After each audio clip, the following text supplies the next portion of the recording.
Alguém gostaria de vir para cá? Ler o Evangelho, fazer a prece?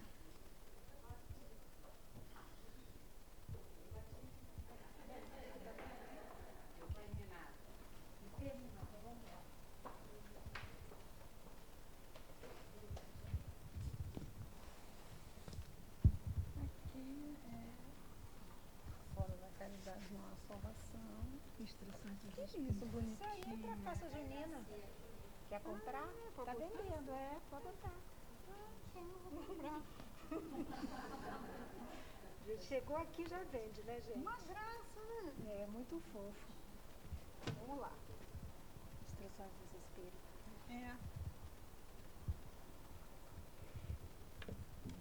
Capítulo 15, Instruções dos Espíritos. Fora da caridade não há salvação. Meus filhos, na máxima, fora da caridade não há salvação, estão contidos os destinos dos homens, na terra e no céu. Na terra, porque à sombra dessa bandeira, eles... Está difícil. Com máscara.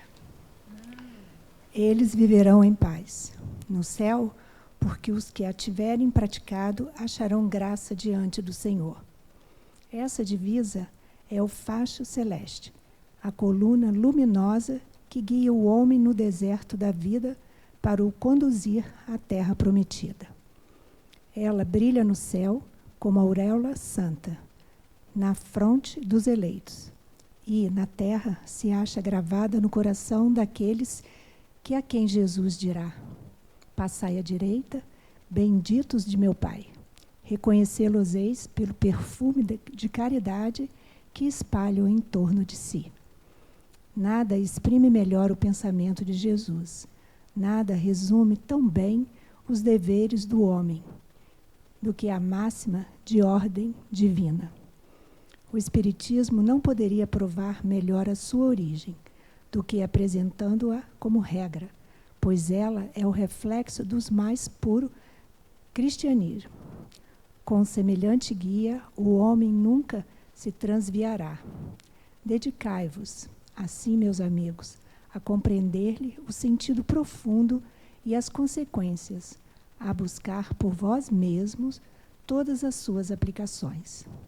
Submetei todas as vossas ações ao controle da caridade e a consciência vos responderá. Não só ela evitará que o pratique o mal, como também vos levará a praticar o bem. Já que não basta uma virtude negativa, é necessário uma virtude ativa. Para fazer-se o bem, é preciso sempre a ação da vontade. Para não se praticar o mal, basta muitas vezes a inércia e a indiferença. Meus amigos, agradecei a Deus por haver permitido que pudesseis gozar da luz do Espiritismo. Não é que somente os que a possuem hajam de ser salvos, e sim porque, ajudando-vos a compreender melhor os ensinos de Cristo, ela vos faz melhores cristãos. Fazei, pois, com que os vossos irmãos, ao vos observarem, possa dizer que o verdadeiro espírita e o verdadeiro cristão são uma só e a mesma coisa, visto que todos quantos praticam a caridade são discípulos de Jesus, qual for o culto a que pertençam. Paulo, o Apóstolo, Paris, 1860. Jesus, amigo nosso mestre, agradecemos por estar aqui nessa tarde de estudos, pedimos que nos ampare e abra nossa consciência para que a gente possa compreender todo o estudo da tarde. Obrigada, Joana de Ângeles, Luzia Matias e a todos que aqui estão.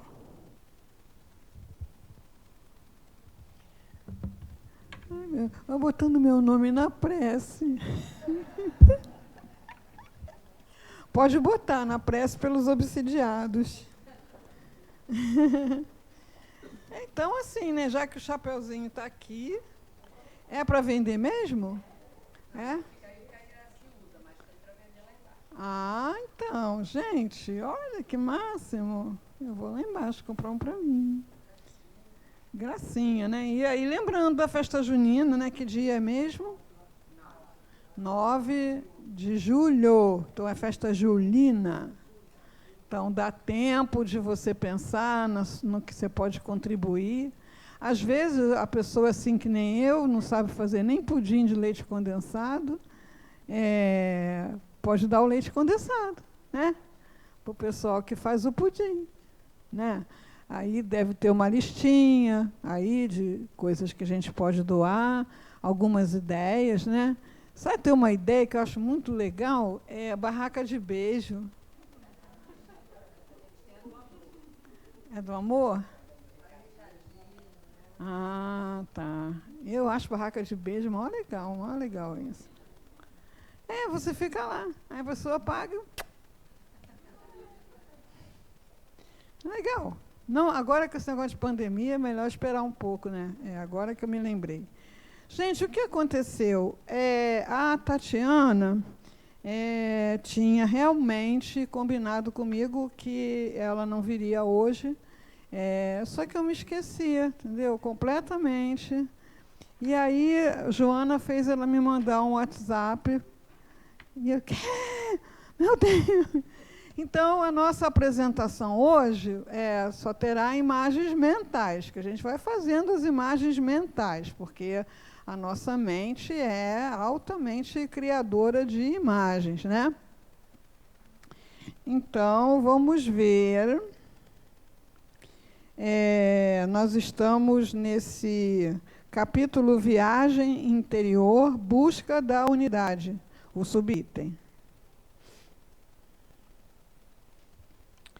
Quem somos nós? É uma ampliação de concepção que a gente vai operando na medida do nosso interesse, do nosso esforço, do nosso empenho, da nossa dedicação. Então, partindo de um conceito materialista, que é o mais raso, vamos dizer assim, nós somos umas moléculas que se agruparam por acidente, né? E vieram evoluindo ao longo da história do planeta, que passou por várias transformações, até chegar naquela espécie Homo, né? Homo isso, Homo aquilo, Homo habilis, Homo sapiens, Homo sapiens, sapiens. Então, segundo um conceito materialista, é isso que a gente é, né? Segundo o conceito das religiões mais próximas de nós ocidentais, nós temos uma alma que foi unida a esse corpo no momento da fecundação. Essa alma, né, que saiu branca, purinha, das mãos do Criador, no momento da fecundação, que precisa ainda, não é, do ato sexual, ela ganha o carimbo de pecado original, né? Então, a gente precisa passar pelos rituais, que tem várias religiões, para ser purificado desse pecado. E quem é responsável por isso, né? O Adão disse que era a Eva, e a Eva disse que era a cobra. Mas quem está pagando a conta não é nem o Adão, nem a Eva, nem a cobra, somos nós, né? E o pecado, ele meio que mancha essa alma. Então, também nos são apresentados rituais de purificação, que a gente pode lançar mão ao longo da vida, até na hora de desencarnar. O grande exemplo é o bom ladrão, né? Então, até na hora de desencarnar, você pode se arrepender dos seus pecados e a sua alma fica branquinha de novo e você vai para o céu, né? Claro que cada religião, e toda religião, trabalha com essa dualidade. O ser humano tem um elemento físico e um elemento espiritual. Agora, os chamados, como é que eu vou chamar? Os chamados iniciados, né? Aqueles que reencarnaram entre todos os povos, com uma visão mais ampla, inclusive mediúnica, eles detectaram que a gente tem um outro corpo, ou vários outros corpos, além né? Os egípcios chamam de Ka, né? Além dessa centelha divina, segundo a doutrina espírita, e o corpo mais denso, nós temos outras tantas camadas de, entre aspas, corpos, e que ganham trocentos nomes aí, né? Aura, corpo sutil, corpo, né? O André Luiz gostou de estudar isso, ele estudou bastante isso. E, então, na obra de André Luiz, você vai ver um estudo à luz do pensamento espírita, mas, com certeza, trazendo também essas concepções dos missionários, dos místicos, dos que receberam vários nomes, né, como sacerdotes, alquimistas, aqueles que se preocuparam em ampliar a visão do ser humano e, de alguma forma, puderam fazer isso. Então, a gente está sendo convidado, num trabalho de autoconhecimento, a ampliar essa visão que a gente tem da gente mesmo, partindo dessa visão mais superficial, que é aquela que está no nosso documento de identidade, quem é você, fulano de tal, né? Até uma ampliação de consciência que consiga fazer com que você se perceba mais do que isso, ou algo além disso, ou tendo experiências que extrapolam as possibilidades do corpo físico. Por isso que a Joana fala que é um incessante despertar.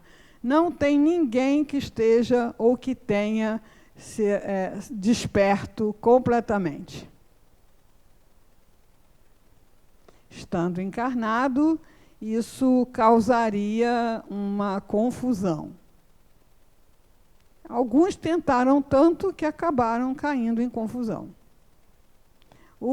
A aula que eu sempre recomendo que vocês estudem, eu estudo essa aula de vez em quando, é o seminário do Décio aqui sobre o cérebro triuno, né, ou o cérebro trino, em que ele fala das áreas cerebrais que, no encarnado, lidam com os instintos, que é a herança mais básica que nós trazemos, né? Lidam com as ideias, os pensamentos, o repertório de trabalho que a gente tem, tanto de adquirir conhecimento como de gerar virtude, e o pré-frontal, que a gente pode frequentar de vez em quando, buscando intuições, buscando iluminações, buscando uma ampliação de consciência. Agora, a gente só não pode querer viver lá. E é o que a gente observa em alguns grupos, né? Essa busca de viver sempre no pré-frontal, de viver sempre na vida transcendente, de viver sempre fora do corpo e das situações existenciais. Ora, a gente não está no corpo vivendo as situações existenciais a troco de nada, por nenhuma razão. Então, o estudo dessa parte fala de integração. O nosso trabalho é integrar tudo isso, né? Reconciliar o que tiver separado, fazer com que tudo trabalhe em uníssono, que trabalhe junto, que as intuições cheguem na consciência, que a consciência converse com os instintos. E aí sim você tem uma saúde mais próxima da plenitude. Então, pela nossa natureza energética, quer dizer, pelo nosso ser espiritual fadado à angelitude, a gente já está vinculado isso através do nosso processo de evolução. A gente não tem um futuro nos esperando em algum lugar, e só quando a gente chegar lá naquele lugar é que a gente vai experimentar essas coisas. Não, a gente já está em conexão. É que essas impressões, sensações, ideias, elas normalmente não são ouvidas, nós não damos atenção, nós não fazemos a conexão que podemos fazer. Então, a gente aprendeu aqui, quem fez o curso de Leon Denis aqui, quem não fez pode olhar lá no playlist, quando a gente faz um exercício da sensibilidade, do sentido íntimo, o que a gente faz hoje, já, agora?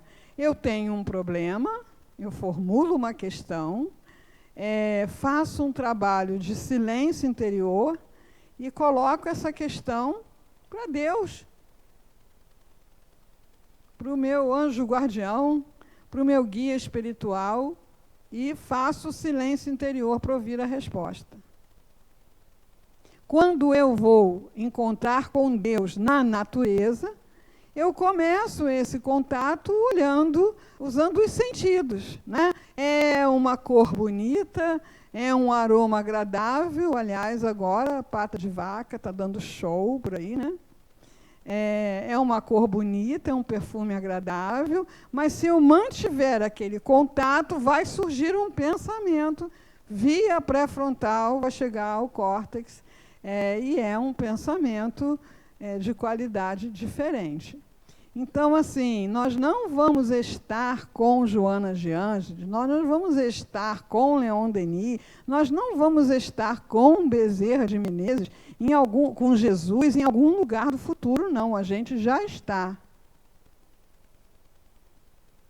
Depende da sintonia que eu ofereço, né? Agora, se eu estou, assim, fazendo a minha sintonia, busco Jesus. Me vem uma imagem, me vem ideias, né? E no meio dessas ideias tem assim, você precisa ir lá naquele terreiro de Umbanda, jogar uma bomba lá, porque aquilo é coisa do demônio. Aí a gente já fica sabendo que não está bem conectado a Jesus, não. Não é? Porque Jesus nunca recomendou que se matasse ninguém. Então, mas essa sintonia já é real, já é positiva, já está aí, já está ao nosso alcance. Cabe-nos pensar quanto vamos nos envolver com isso, né? O quanto vamos escolher nos reter nas amarras do instinto, está lá no cérebro triúnico, no cérebro triuno, o cérebro reptiliano, né, que é interessante, é importante que a gente tenha até para salvar a nossa vida, né? Nos esforçando pela aquisição da consciência.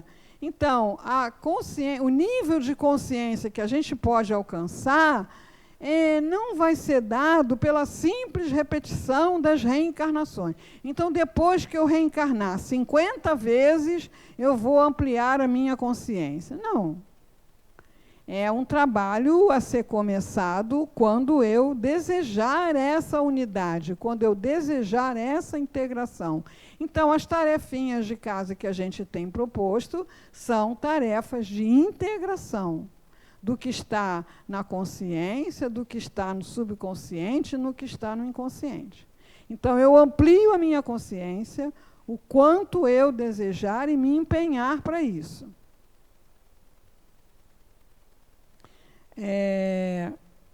Essa aquisição de consciência, ela vai, aos poucos, aplacando, diminuindo a intensidade das informações que estão no cérebro reptiliano.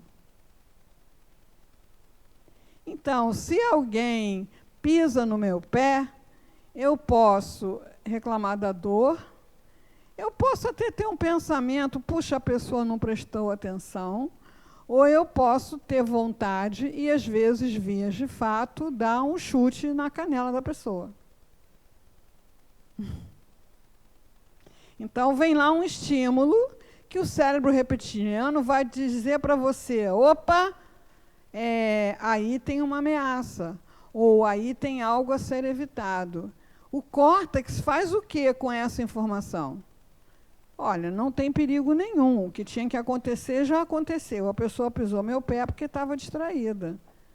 E ali acabou-se o problema, se for por esse caminho. Mas também pode ir para outro caminho, que é absurdo, a gente não presta atenção, anda no mundo da lua, como é que pode, e não tem cuidado com os outros, não sei o quê, não sei o quê, não sei o que lá, e aí eu crio ali uma ambiência que vai trazer do cérebro reptiliano mais agressividade, mais raiva, mais negação, e com isso eu peso. E com esse peso, eu não acesso o pré-frontal.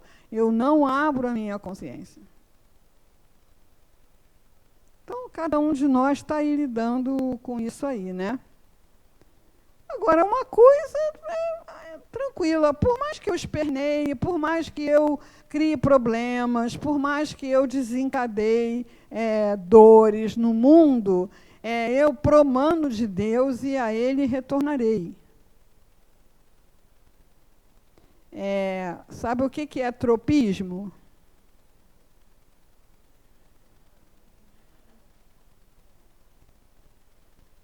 É uma coisa de atração, né? Então, por exemplo, o girassol tem tropismo pela luz solar. Então, ele vai lá e busca, né? Então, Deus é o sol, né? O sol das almas. Tem até um livro com esse título, não sei de quem é, né? Deus é o sol.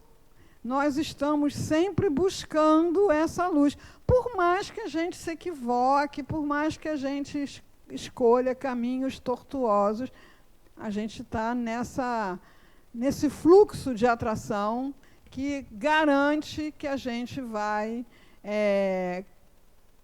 uns mais devagar, outros mais rapidamente, uns com mais até alegria, outros com mais resistência, alcançar esse patamar. Eu hoje estou com calor. Eu sempre tenho frio, mas hoje eu estou com calor.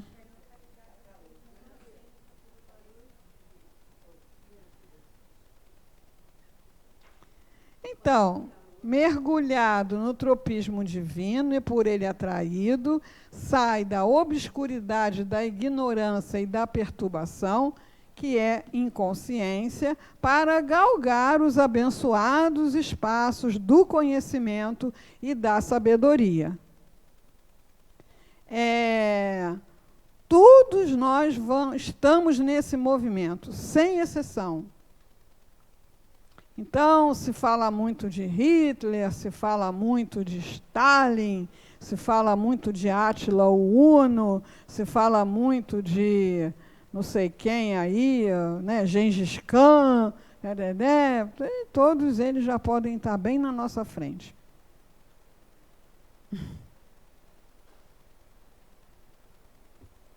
Uma hora vão chegar, porque são atraídos. Agora, não atraídos a ponto de impedir o livre-arbítrio. Então, não é atraído que nem um imã, não, né?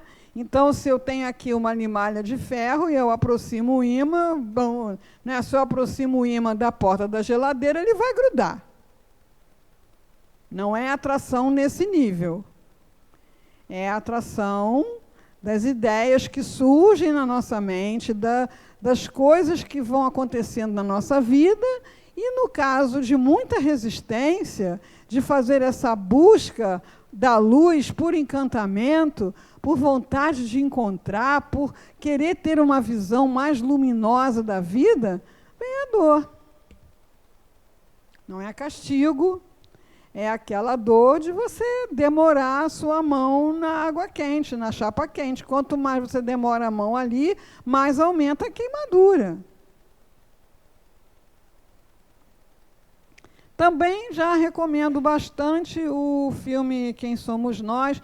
Esse filme já é de 2002, né? Então, a ciência é muito... Não, já é de 2000, aliás.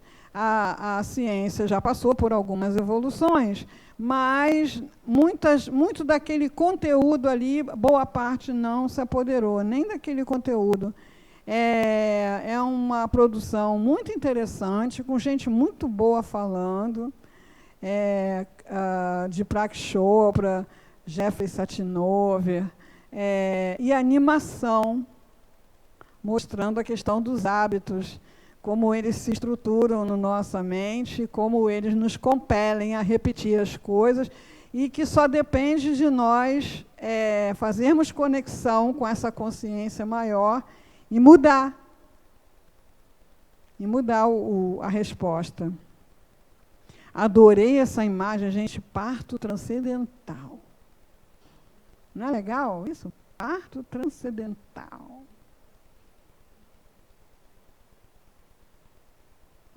Gerador de aflições no começo. Então, aqui, quem já entrou em trabalho de parto, sabe que a aflição é uma senhora aflição. Né? É uma aflição, né? Mas o estado psíquico da mulher que atravessa aquele processo e dá luz ao bebê é um êxtase. Eu entrei em trabalho de parto, mas não tive parto normal, né? Então, eu sei como é que esse negócio é forte. É forte. A aflição é uma aflição.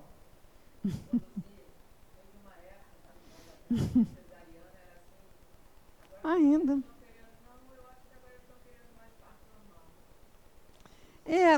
Aqui na nossa cultura, está todo mundo querendo, mas quando vê o que é, já não quer mais, entendeu?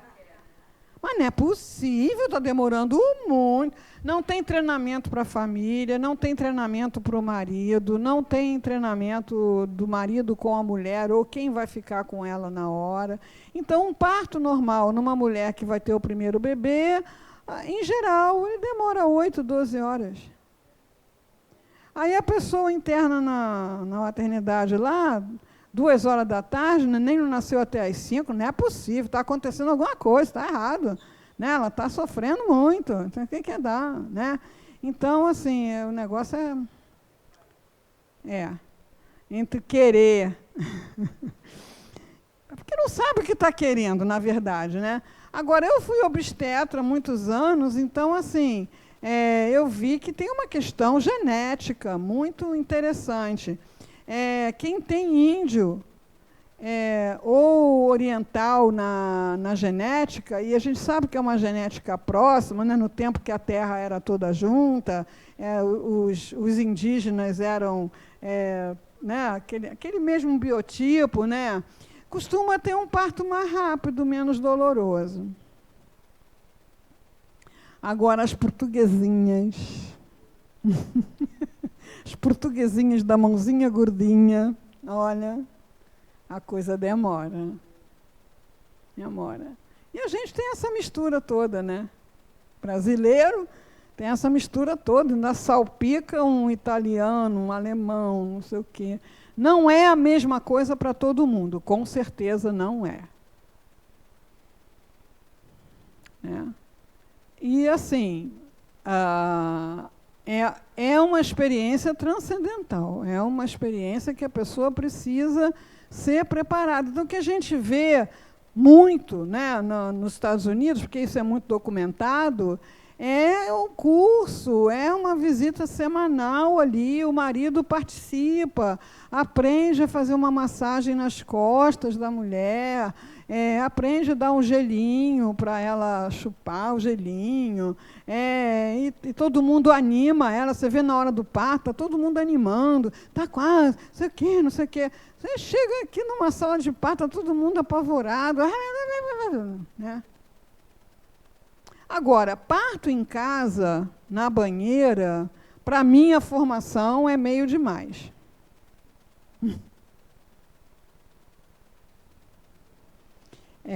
A gente sabe que é legal, muita gente tem muito bom resultado, mas para mim é demais. Por quê? Porque placenta de escola é uma hemorragia cataclísmica, entendeu? Porque bebê entra em sofrimento e não está com aquele aparelhinho para ver como é que está o batimento. Então, parto na banheira em casa, para mim, é um pouco... Para mim não dá. Mas, assim, de qualquer maneira, ter o filho é uma experiência transcendental, mesmo cesárea, né? Ali, depois tu olha para aquilo ali, saiu de mim isso aqui, né? É bonito, é muito bonito. Mas esse processo de fazer surgir, né, das aflições, a vida futura, a vida que vem depois desse estágio que a gente dá, que a gente está em trabalho de parto, né? A gente está aqui sentindo as contrações que estão nos empurrando para fora desse lugar. Então, o espírita, com uma semana de casa espírita, ele já sabe qual é a sua categoria.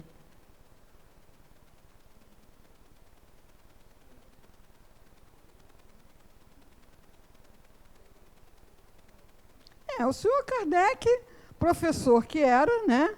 Ele fez lá uma classificação, né? Então, se você está reencarnado aqui e não é missionário, você é imperfeito. Né? É imperfeito. Quer dizer o quê? Que em você predomina o orgulho e o egoísmo. E por isso a gente está aqui em você. Eu não, eu sou missionária, obviamente. E a gente está aqui sofrendo contrações que estão nos empurrando para onde? Para um patamar mais luminoso, né? Aonde você vai reencarnar num mundo de regeneração. Mas a Terra não vai ser mundo de regeneração? Está planejado. Mas é claro que isso é papo para guia, a gente não faz a menor ideia do que... Está planejado. E o mundo de regeneração, qual é a diferença para o nosso? Em vez da predominância do mal, você tem a predominância do bem.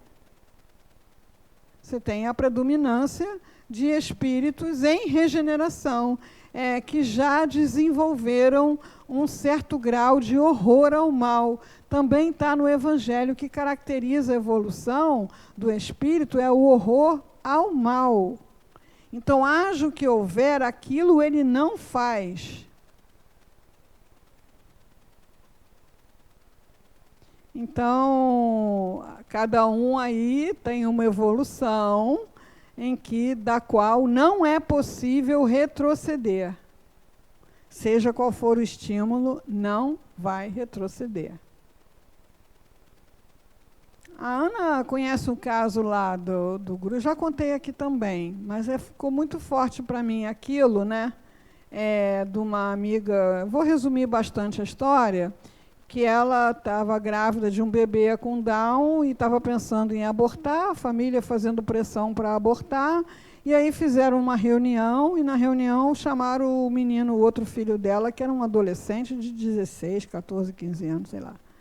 E um falou, o outro falou, não temos condição financeira, o casamento não vai bem, a mãe já tem 40 anos, e não sei o quê, e não sei o quê, e não sei o quê. Depois todo mundo falou, ele só perguntou assim, vem cá, essa reunião é para decidir se a gente vai matar meu irmão?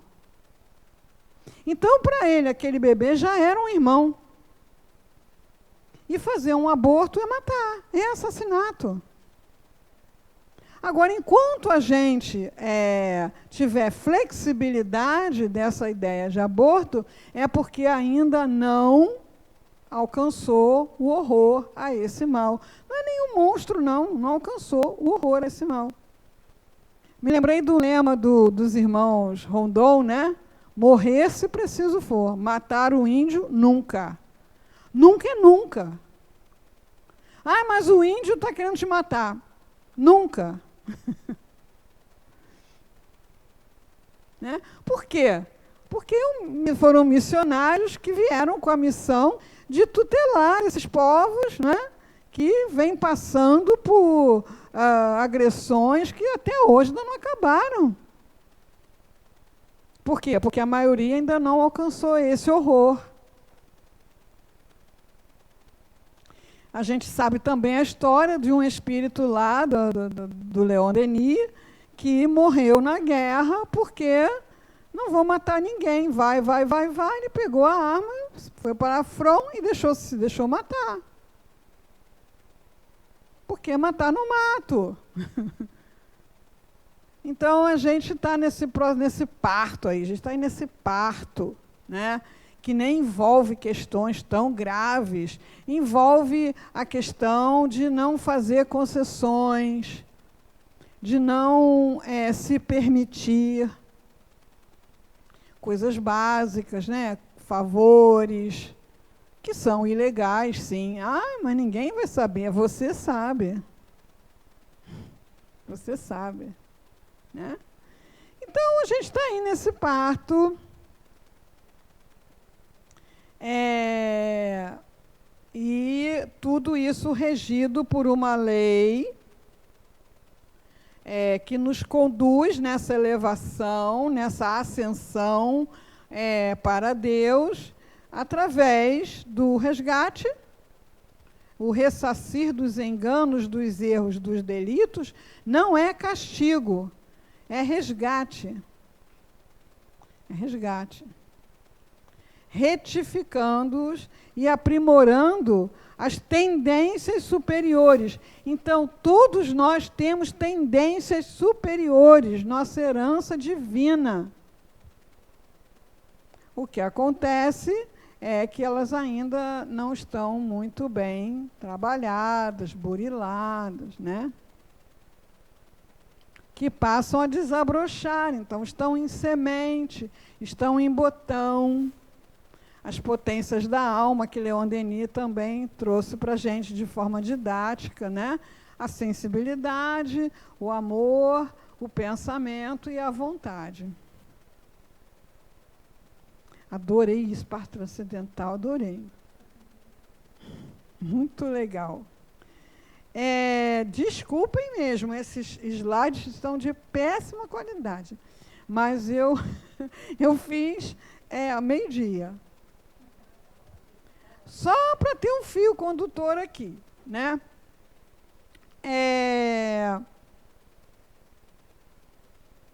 Trilhões e trilhões de células na transitoriedade carnal. A gente tem já uma dualidade no próprio corpo físico, né? O sistema nervoso simpático e o parasimpático. Um que você comanda e outro que funciona sozinho. Então, a gente agora aqui está digerindo, está respirando, está filtrando e não está tendo nenhuma participação da consciência nisso. Mas a gente veio porque decidiu vir, está se mantendo sentado aqui porque se decidiu a fazer isso, né? Então, esses dois sistemas que estão no nosso processo, embora cada um tenha a sua função, eles não são estanques, um interage com o outro, um age sobre o outro. Então, não há quem não tenha passado por um estado de ansiedade que não tenha ouvido alguém dizer, respira fundo.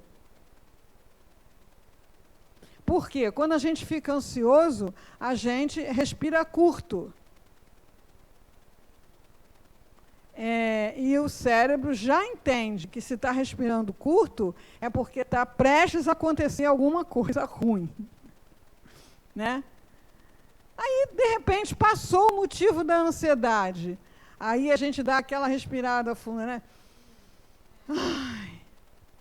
Automaticamente. Agora, eu posso decidir, quando estiver ansioso, respirar fundo, como se o problema tivesse passado. O cérebro é tão burrinho que acredita. Então, se eu estiver né, numa situação, vou fazer um exame, no engarrafamento, né? Tem gente que ainda sofre muito no engarrafamento. Eu, graças a Deus, já consegui acabar com esse sofrimento faz tempo. Aí depois que você faz um aprendizado, você acha aquilo tão bobo, né? Eu fiz um intensivo, porque eu fiz um curso na PUC, sexta-feira, e a hora que eu saía de lá, era 7 horas, e eu tinha que ir para Taquara, né? Aí, gente, era música, dança, palestra e respiração.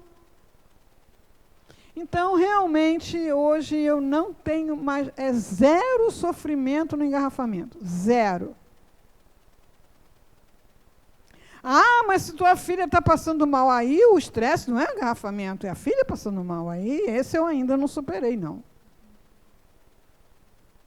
Mas engarrafamento, que eu vejo as pessoas e mete o dedo na buzina, quer que o outro faça o quê? Se desmaterialize? Grita, né? Arranca, aí não tem espaço para andar, freia, sacode, né? Agora eu estou fazendo treinamento para andar com quem fica assim dirigindo. Estou bem melhor, estou bem melhor. Respira fundo. Aí o cérebro, coitadinho, pensa assim, já chegou. Acabou o seu problema. Então, embora você tenha estruturas cerebrais especializadas no comando das funções respiratória, digestiva, e você tenha estruturas responsáveis, estruturas cerebrais responsáveis pelas funções cognitivas, interpessoais, enfim, as funções psíquicas, embora você tenha essa separação, eles estão em contínua conversa. E eu posso deixar que esse sistema nervoso automático tome conta da coisa.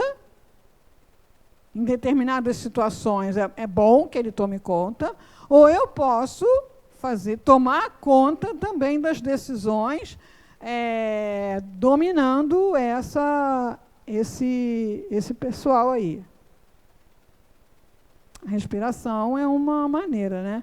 Por exemplo, os lugares fechados, onde tem muita gente, costuma ter um treinamento antipânico. O que é o pânico? Basta alguém gritar fogo.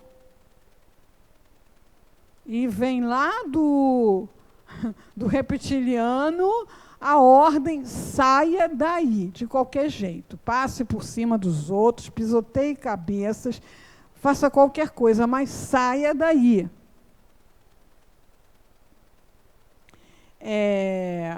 Então, o treinamento antipânico faz com que a gente possa, mesmo nessa situação, parar e pensar qual a melhor chance, qual a melhor possibilidade, qual o melhor jeito de que eu saia daqui ileso, né? Então, tem lá umas pessoas que vão falando, repetindo, quase que uma hipnose, né? Fiquem calmos, se dirijam à porta, está tudo certo, todos irão sair. Ele fica fazendo de fora o que eu posso fazer dentro. Né? Então, é possível haver o comando do automático? Sim. É possível. E é praticado. Né? Então, assim, uma pessoa que vai trabalhar em resgate, trabalhar como bombeiro, ela vai ser muito treinada nesse aspecto, e é possível. E é possível. É possível conversar com uma pessoa fora de si com uma arma na mão? Tem gente que faz isso. Agora, faz isso como? A suprarrenal dele é retirada para ele não produzir adrenalina? Não. Mas ele comanda a suprarrenal. Ele comanda a descarga da adrenalina. a capacidade de entender a situação se expande. E, com isso, muitas mortes de reféns são evitadas. As mortes de reféns não são evitadas porque o malfeitor lá se decidiu não matar mais. Não, é porque atuaram ali pessoas que fizeram predominar a inteligência, a razão, sobre cada célula do corpo dela que estava gritando, sai daí. Né? E ela traz aqui, olha só como é que a gente tem imagem mental, né? Aquela imagem do Yang e Yin, né? Que são 2 tipos de energia, masculina e feminina, que são polaridades, elas têm qualidades aparentemente opostas, mas que a saúde é a combinação dessas polaridades. A saúde não é nem mais para cá, nem mais para lá. É a combinação dessas polaridades. A consciência é yang, quer dizer, masculino, racional, extrovertido, alegre, positivo, e a inconsciência é yin, feminino, introvertido, melancólico, negativo. Isso não está dizendo que homens são positivos e mulheres são negativas. Tá? Homens e mulheres têm consciência e inconsciente. Homens e mulheres têm proatividade e reflexão. Então, assim, você precisa arrumar um emprego. Então, você precisa acionar a sua consciência, ver se você está capacitado para aquele emprego, se você tem as condições, você precisa saber aonde estão procurando alguém com isso, você precisa se deslocar até lá. Agora, quando você chegar lá, você vai ter que acionar o Yin, porque senão tu vai bater na mesa do entrevistador. Quando chegar lá, você vai ter que sentir o ambiente. Sentir se aquele ambiente está favorável para você ou não. Sentir aquela pessoa que está ali para fazer a entrevista. Quem sente é o Yin. Vocês viram um filme que chama Intocáveis?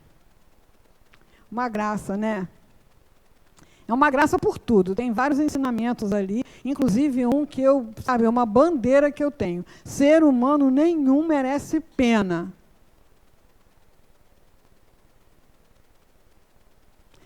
Em qualquer situação, são centelhas divinas. Merecem compaixão. Merecem ajuda. Merecem consolo. Mas pena...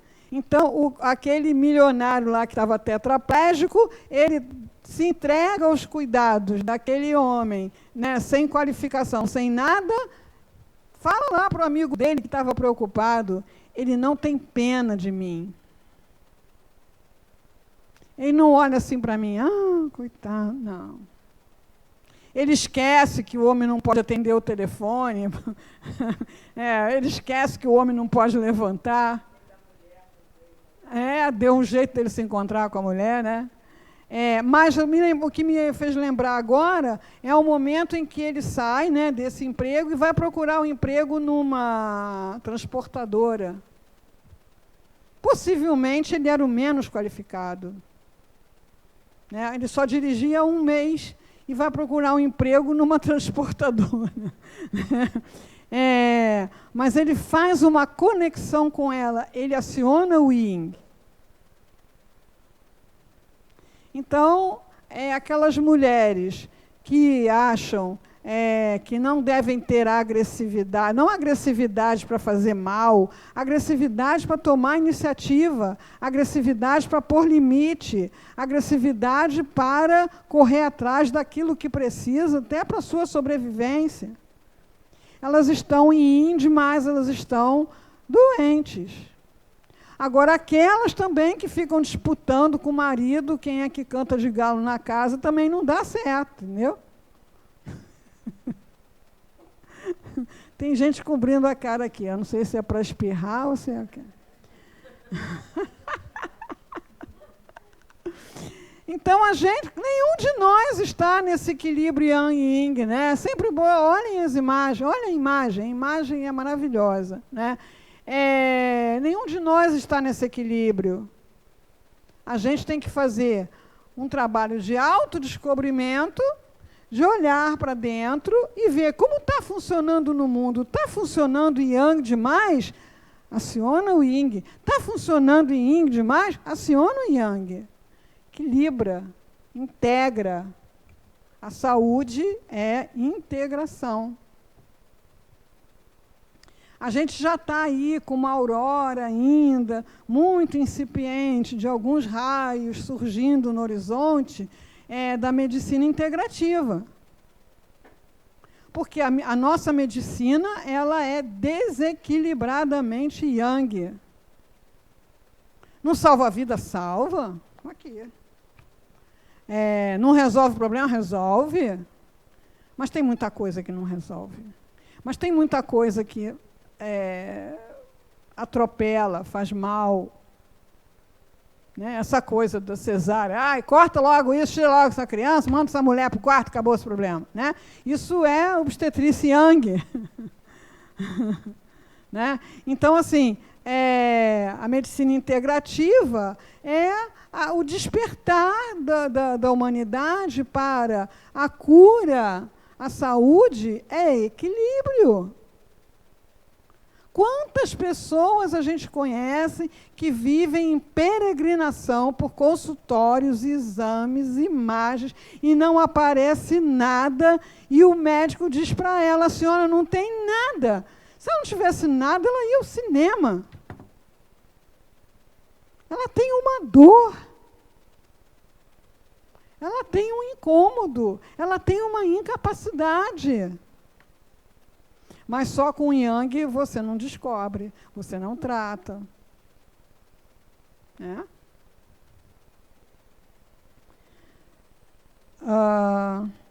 Já ouviram essa frase, né? Eu e o Pai somos um. É para lá que a gente vai. Na nossa ignorância, né? Nós, porque somos nós, entendemos que Jesus estava dizendo que ele era Deus. Aí seria o caso lá, quando Paulo de Tarso disse que já não era ele quem vivia, mas o Cristo que vivia nele, que ele estava se dizendo Jesus, se Jesus era Deus, ele era Deus também. Então, são patamares de integração elevados. Eu e o Pai somos um, quer dizer, eu vivo rigorosamente segundo a lei.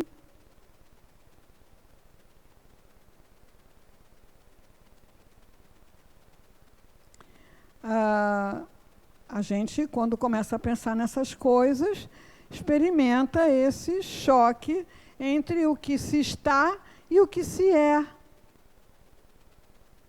Então, nenhum de nós ainda vive o que é.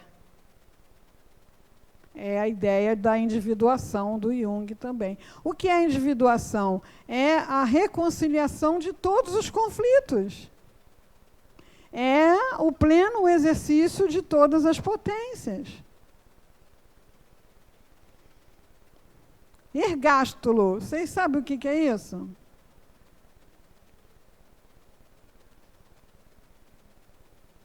Joana também é cultura, hein? Vocês têm que trabalhar com dicionário.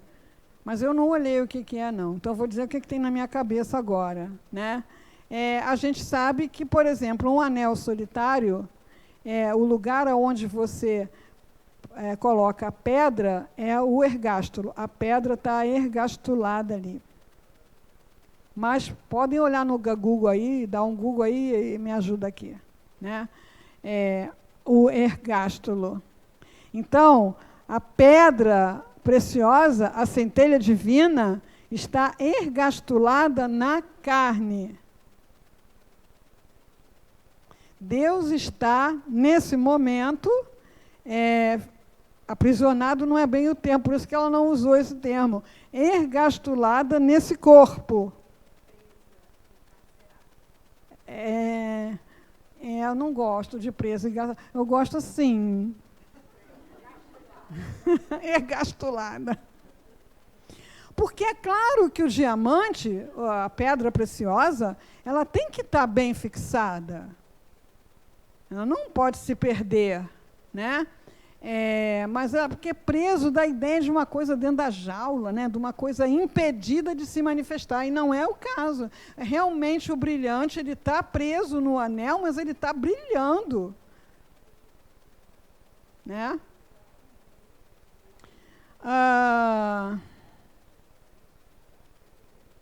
Aí, olha só, aí tem um dos nossos grandes conflitos, né? Quando a gente em terapia ou em estudo enxerga que tem que fazer uma mudança, a gente não faz. Por quê? Se eu mudar, vai mudar tudo. E eu não confio. E se mudar tudo e eu não gostar? E se mudar tudo e eu não souber como fazer? E se mudar tudo e eu não me adaptar? Então, a gente quer mudar, mas não quer. Fica o quê? Fica em conflito, fica dividido. Então, eu acho legal a gente conhecer vidas, exemplos de pessoas que fizeram mudanças. Não mudanças, né? A pessoa, eu vi, por exemplo, uma temporada do Rodrigo Hilbert, ali naquela região de Mauá, né? Isso. Quantas pessoas ali que ele entrevistou saíram de empregos, de postos de trabalho e investiram tudo em morar ali na natureza, aprender a fazer uma cultura orgânica, vender sua geleinha. Aí eu olho para isso, puxa, eu ia adorar isso. Mas eu não vou. Eu vou lá para me hospedar, mas não, né?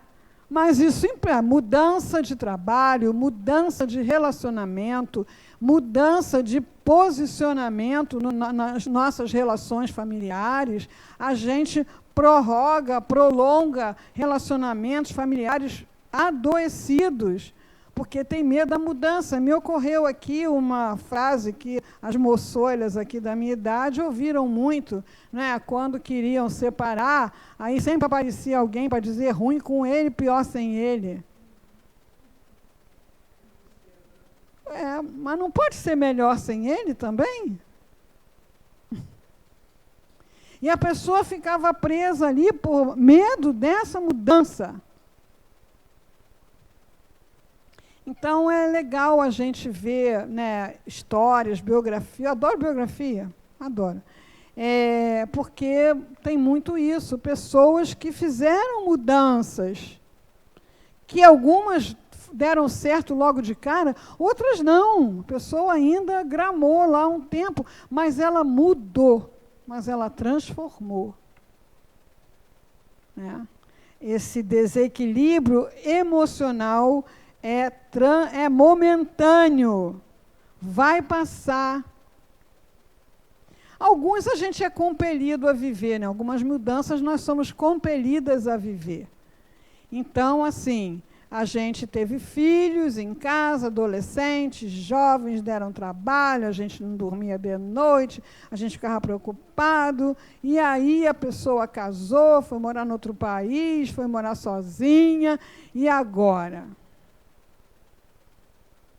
Agora seu ninho está vazio. Não é nada, agora você está livre. Agora você está livre. Aí fica aquela saudade, né? Aí, justamente por medo dessa mudança, muitas mães ficam segurando os pimpolhos na infância. O jovem já está lá com as suas dúvidas, né? Olha, me chamaram para esse trabalho em Florianópolis. Ah, sei não. Você não está preparado, você não sabe fazer nem café. você foi ligar a máquina de lavar roupa, esqueceu de deixar bater, melhor ver lá, hein, não sei o quê. Aí o jovem já está lá com os medos dele, não vai, né? Então, esse desequilíbrio precisa ser resolvido na nossa psique para que a gente tenha saúde.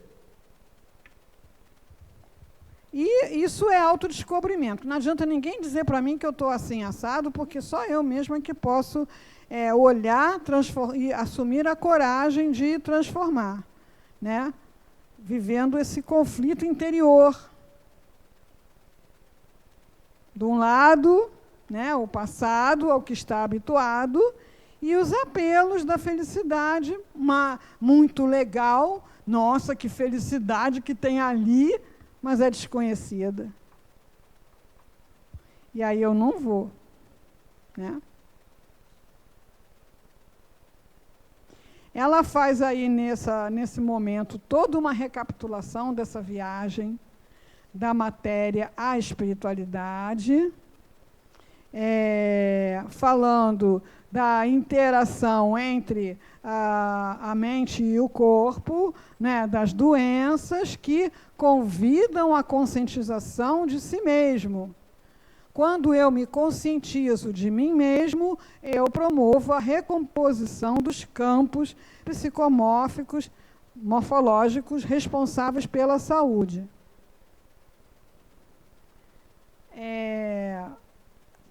Já tem estudo médico que eu conheça do Jeffrey Satinover, falando de microtúbulos, confirmando, o Décio também fala nisso, confirmando a ideia que André Luiz trouxe e que a ciência toda gritou, não está errado, que o que comanda a célula não é o núcleo. Então, esses microtúbulos, eles de alguma forma traduzem o pensamento em comandos para a célula.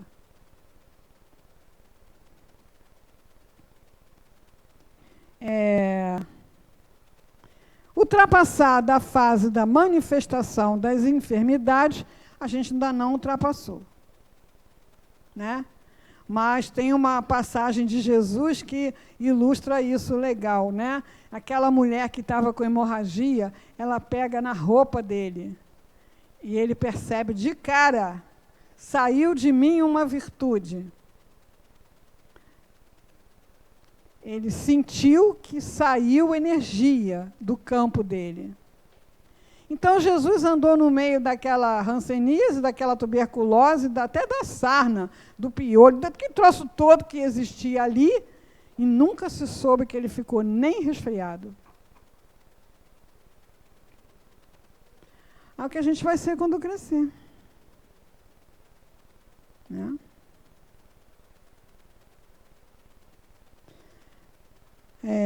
Nos tornamos capazes, né, dessa natural integração.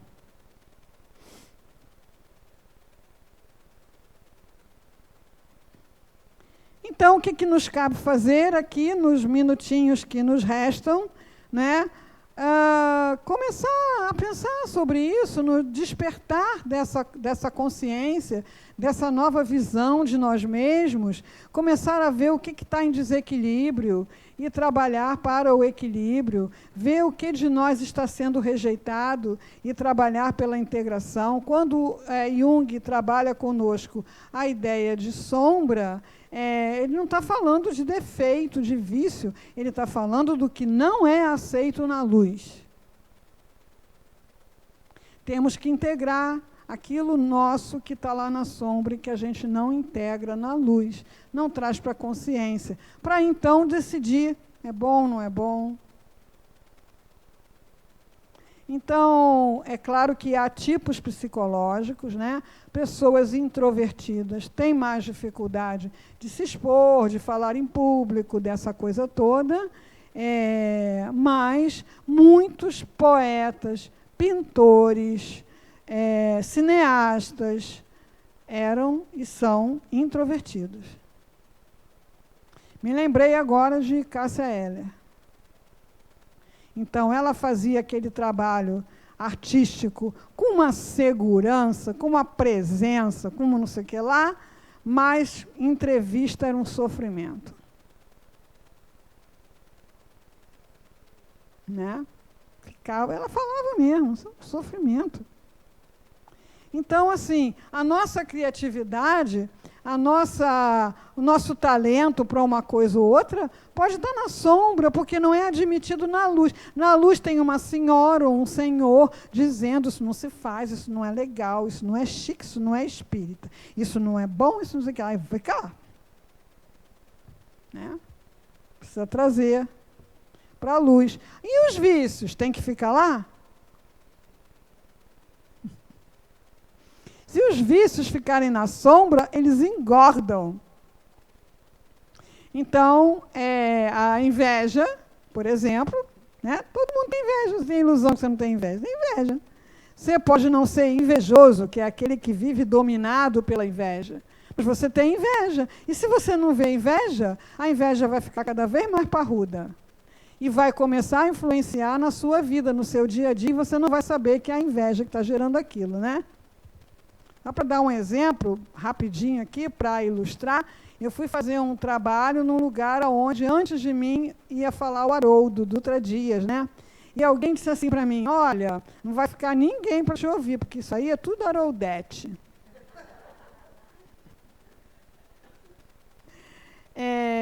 A inveja escorria assim pelo canto, né?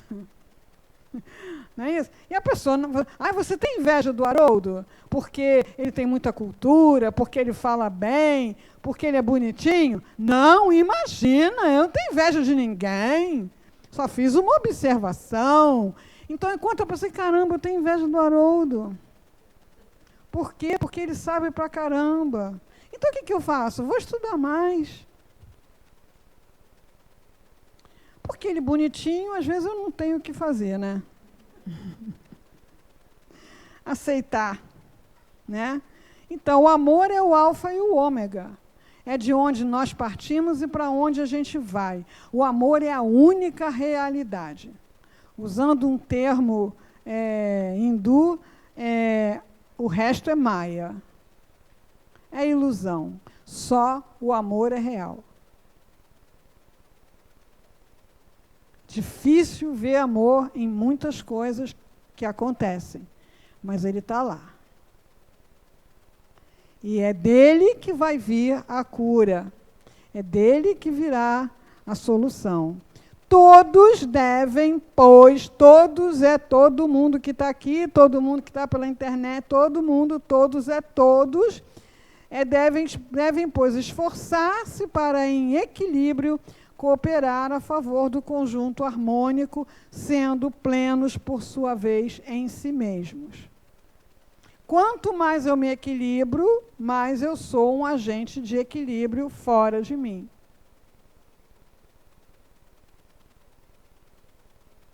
Por acaso, esse comentário da pessoa não teve ressonância na minha alma, porque eu tenho um monte de defeitos e vícios conhecidos e desconhecidos, mas inveja do Haroldo eu não tenho. Mas se eu tivesse, aquilo já ia poluir a minha relação mental com aquele grupo que ficasse. Só vocês que ficaram, né? Não sei o quê. Então, cada um que se cura é um ponto de luz que ilumina, né, a perder de vista.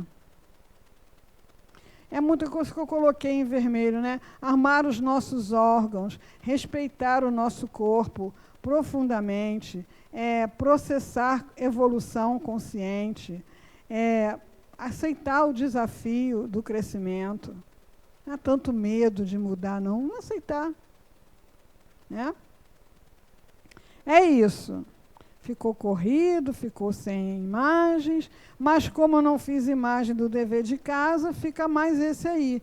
Que exercícios posso me propor para a expansão do amor em mim mesmo e por toda a criação? Exercício é exercício. Está na hora da gente encerrar. Ainda me vem uma outra figura aqui, que era o Enfio, né? O Enfio teve um programa na televisão muito curtinho, em que ele dava um mau olhado e dava um bom olhado. Né? Mal olhado, todo mundo sabe o que é, né? Mas e bom olhado? A gente dá bom olhado? Pode dar, né? Olha para alguém, olha para uma situação, dá um bom olhado. Estou dando meu bom olhado para vocês. Tá? Vamos rezar, queridinha? Cadê a moça? Saiu? Você fala que faz a abertura, faz a fechadura.